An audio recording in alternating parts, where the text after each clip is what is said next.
Let's talk about how to low bar squat. Many powerlifters prefer to squat low bar as opposed to high bar because they're able to do more weight. This is due to a greater involvement from the posterior chain, and for some lifters, there's a small range of motion required at both the knee and hip joints depending on your leverage. In a low bar squat, we're gonna place the bar a little bit lower and actually pin it into that groove on the rear delts on our back.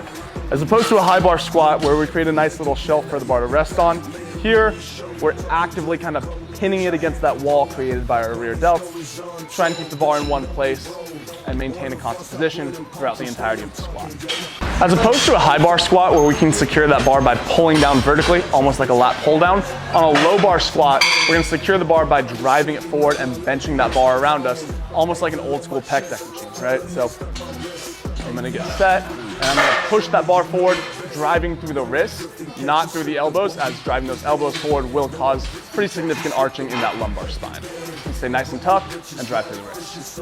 Now we still want to keep the bar over the mid-foot in this low bar position, which means that we're probably going to have a little bit more forward lean to maintain that proper positioning. This is often also accompanied by a slightly wider stance than a high bar squat to allow us to maintain that proper positioning throughout the entirety of the lift, as this can be a little bit more difficult with a closer stance in low bar as you kind of run out of range of motion at the hip.